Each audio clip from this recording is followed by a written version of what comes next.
इन्हें लगता है कि मार्क वॉटनी अब इस दुनिया में नहीं रहे और ये सब अपने फ्लाइंग ऑब्जेक्ट पर आकर वहां से निकल जाते हैं। लेकिन जब मार्स पर तूफान शांत होता है तो वहां पर ये दिखाते हैं कि मार्क वॉटनी अभी भी जिंदा है और उन्हीं के इक्विपमेंट्स में से एक रॉड उसके शरीर में उसके पेट में चली गई है, जिससे उसे बहुत दर्द हो रहा होता है। वो किसी तरह से वहां से उठकर अपने कैंप में जो उन्होंने शेल्टर के लिए वहां पे लगाया होता है उसके अंदर पहुंचता है और वो अपने शरीर से उस रॉड को निकालता है। मार्क वॉटनी यहाँ से किसी से भी संपर्क नहीं कर सकता क्योंकि संपर्क करने के जितने भी इक्विपमेंट्स थे वो सब के सब तूफान में नष्ट हो चुके हैं और मार्क अब यहाँ पर अकेला फंसा हुआ है और उसके साथियों को ये लगता है कि वो इस दुनिया में नहीं है और अगर उसे यहाँ से निकलना है तो उसे अगले 4 सालों तक इंतजार करना पड़ेगा क्योंकि नासा का अगला प्रोजेक्ट 4 साल बाद यहाँ से 3200 किलोमीटर दूर आएगा और उसे वहां पहुंचना होगा। लेकिन वॉटनी 4 साल तक इंतजार नहीं कर सकता क्योंकि उसके पास 4 सालों तक का खाना नहीं है और अब उसे किसी भी तरह से अपने लिए खाना अरेंज करना होगा। इसीलिए वो ये तय करता है कि वो यहाँ पर मार्स पर खेती करेगा। उसके पास आलू होते हैं और वो यहाँ पर आलू उगाना चाहता है, लेकिन उसे मिट्टी को उपजाऊ बनाने के लिए बहुत सारे पानी की जरूरत पड़ेगी और मार्स पर पानी नहीं होता। वॉटनी एक बॉटनिस्ट है तो उसे पता है कि खेती करने के लिए किन किन चीजों की जरूरत होती है और वो अब यहाँ पर खेती करने की तैयारी करता है। वॉटनी एक जगह बहुत सारी मिट्टी इकट्ठी करता है, उसमें आलू डालता है और उन्हें उगाता है, लेकिन अब उसे पानी बनाना है। पर अच्छी खबर ये होती है कि वॉटनी को पता है कि पानी कैसे बनाया जाता है। हाइड्रोजन में ऑक्सीजन मिलाकर उसे जलाने से पानी बनता है और यहाँ पर वॉटनी के पास सारे साधन होते हैं और वो ऐसे करता है। पर जब वो पहली बार हाइड्रोजन में ऑक्सीजन डालकर मिलाता है तो एक जोरदार ब्लास्ट होता है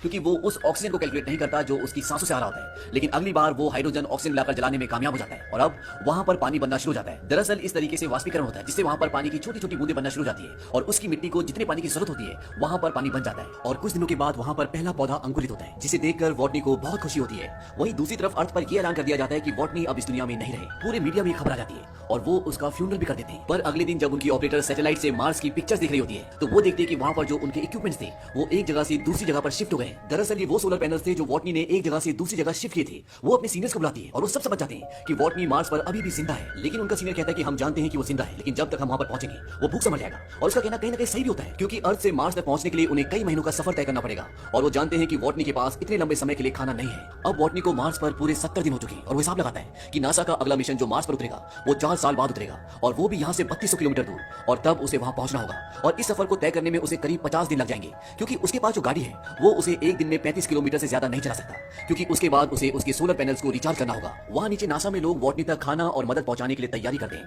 पर इन्हें इसकी पूरी तैयारी में 3 महीने लगेंगे और जिस फ्लाइंग ऑब्जेक्ट को ये मार्स पर भेजेंगे उसे वहां पहुंचने में 9 महीने लगेंगे, यानी पूरा 1 साल। वहीं ऊपर मार्स पर वॉटनी की आलू की फसल को पूरे 48 दिन हो गए। उसने 400 पौधे उगाए जो कि उसकी उम्मीद से ज्यादा अच्छे तरीके से होंगे और अब वो आलू निकालता है और छोटे आलूओं को दोबारा बो देता है। वॉटनी यहाँ पर खाद के लिए अपना मल इस्तेमाल करता है, पर वो जानता है कि अगर उसने नासा से संपर्क नहीं किया तो वो भले कितनी आलू गाले पर वो जिंदा नहीं बचेगा।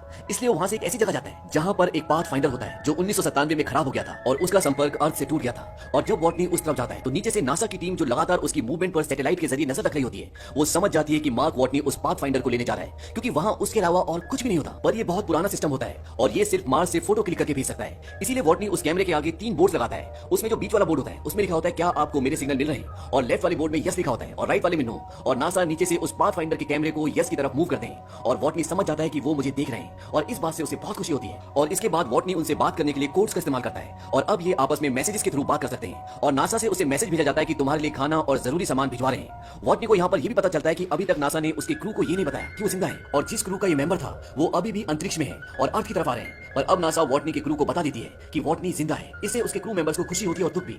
उन्हें दुख इसलिए होता है कि वो वॉटनी को वहां अकेला छोड़ा है, पर अब वो कुछ नहीं कर सकते। अब जब मार्स पर सब कुछ ठीक ठीक चल रहा होता है तभी एक दिन उस जगह जहां पर उसने आलू उगाए हैं वहां पर एक ब्लास्ट होता है और उसकी सारी की सारी फसलें खराब हो जाती है और अब वो दोबारा फसलें नहीं उगा सकता क्योंकि जो वातावरण उसने वहां पर बना होता है वो सारा का सारा वातावरण नष्ट हो जाता है। और हिसाब लगाया जाता है कि वॉटनी के पास जितने आलू हैं उन्हें खाकर वो तब तक जिंदा नहीं रह सकता जब तक अर्थ से उसके पास मदद पहुंचेगी, यानी कि जब अर्थ से उसके पास मदद पहुंचेगी उससे पहले वो भूख से मर चुका होगा। इसीलिए नासा वॉटनी को एक मैसेज देती है और उसे बोलती है तुम्हें अब कम से कम खाना खाना होगा ताकि जब तक तुम तक मदद और खाना पहुंचे तुम जिंदा बच सको। और वॉटनी ऐसे करता है, जो खाना वो एक दिन में 3 बार खाता था अब उसे वो एक बार का खाना 3 दिन तक चलाना होगा। और नीचे नासा उसके लिए लॉन्च की तैयारी करती है जिसमें उसके लिए खाना और जरूरी सामान होता है, लेकिन यहाँ पर उन्हें देर हो रही होती है इसीलिए वो उसकी टेस्टिंग नहीं करते और उसे लॉन्च कर देते हैं। लेकिन वॉटनी की किस्मत एक बार फिर उसका साथ नहीं देती। लॉन्च होने के बाद रॉकेट आसमान में ब्लास्ट हो जाता है और इस बात से सबके सब डिसअपॉइंट हो जाते हैं क्योंकि अब वॉटनी नहीं बच सकता, उसके पास खाना नहीं है, उसके पास कोई मदद नहीं पहुंचा सकता। और जब वॉटनी को पता चलता है कि लॉन्च फेल हो गया तो वो टूट जाता है और वो नासा को एक मैसेज करता है। उसमें लिखा होता है कि मेरे माँ बाप तक ये संदेश जरूर पहुंचाना, मैं हार नहीं मान रहा पर हमें हर एक अंजाम के लिए तैयार रहना चाहिए। आप उनसे कहना कि मुझे मेरा काम पसंद है और मैं इसमें माहिर भी हूँ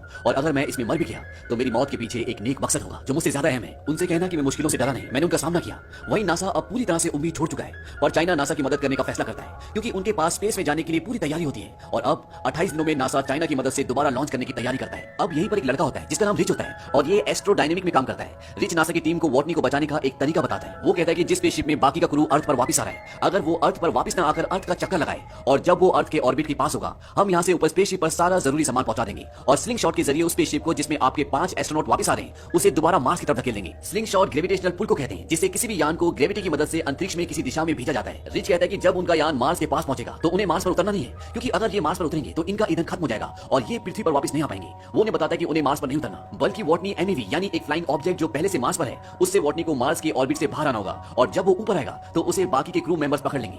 पर ये सब इतना आसान नहीं होता। इसमें सिर्फ वॉटनी की जान बचाने के लिए नासा वाले 5 एस्ट्रोनॉट्स की जान खतरे में नहीं डाल सकते, पर अगर वो ऐसा करते हैं तो वो वॉटनी के पास वक्त से पहले पहुंच जाएंगे। लेकिन बाकी के क्रू जो अब अपने घर पहुंचने वाले उनका मिशन 533 दिन और बढ़ जाएगा और नासा ये तय करती है कि वो ये नहीं करेंगे, क्योंकि वो सिर्फ वॉटनी की जान बचाने के लिए, जिसकी जान बचने की उम्मीद पहले से बहुत कम है, अपने 5 एस्ट्रोनॉट्स की जान खतरे में नहीं डाल सकते। वहीं मार्स पर वॉटनी अब उस काम को पूरा करने में लग जाता है जिसके लिए वो यहाँ आए थे और जो तूफान की वजह से अधूरा रह गया था। वहीं दूसरी तरफ रिच पर्नेल, वही लड़का जिसने नासा को वॉटनी को वापस लाने का प्लान बताया था, वो किसी तरह से वॉटनी तक पहुंचने का पूरा प्लान इन 5 एस्ट्रोनॉट तक पहुंचा देता है और ये पांचों नासा की परमिशन के बिना ही वॉटनी को वापस लाने का फैसला करते हैं। और जब नासा देखता है कि उनके फ्लाइंग ऑब्जेक्ट की दिशा बदल रही है तो समझ जाते हैं कि ये पांचों एस्ट्रोनॉट अब वॉटनी को लेने वापस आ रहे हैं और नासा उन तक उनका सारा जरूरत का सामान पहुंचा देता है। इस काम में चाइना उनका साथ देता है। वहीं मार्स पर वॉटनी उस फ्लाइंग ऑब्जेक्ट तक पहुंचने के लिए निकल पड़ता है, जिस पर बैठकर वो मार्स के ऑर्बिट से निकलकर उस यान तक पहुंच जाएगा जिसका नाम हमिस है, जिसमें वॉटनी के 5 एस्ट्रोनॉट दोस्त उसे लेने आ रहे हैं। वॉटनी अब 90 दिन के लंबे सफर के बाद उस जगह तक पहुंच जाता है जहां से वो मार्स से निकल सकता है, पर ये इतना आसान नहीं है क्योंकि इस फ्लाइंग ऑब्जेक्ट में वजन बहुत ज्यादा होता है। इसीलिए वॉटनी को उसके लगभग सारे पार्ट्स निकालने पड़ते हैं,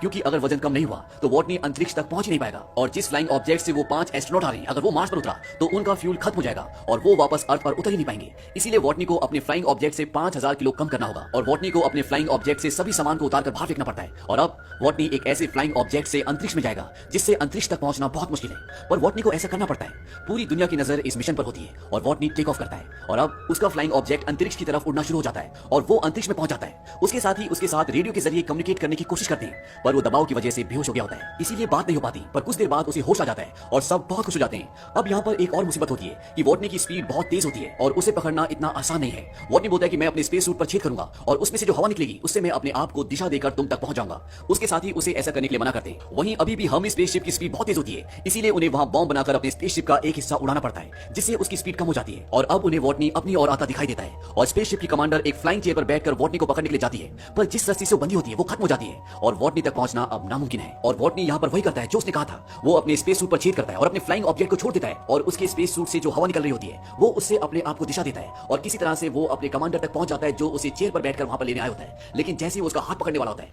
वो उसके हाथ से छूट जाता है, लेकिन जिस रस्सी से वो बंधी होती है वॉटनी उस रस्सी को पकड़ लेता है और इस तरह से ये वॉटनी को वापस अपने स्पेसशिप में ले आते हैं और वॉटनी की जान बच जाती है। और इतनी मुश्किलों का सामना करने के बाद जब वॉटनी अर्थ पर आता है तो वो एस्ट्रोनॉट्स का इंस्ट्रक्टर बन जाता है, जो उन्हें ये सिखाता है कि दूसरी दुनिया में दूसरे ग्रह पर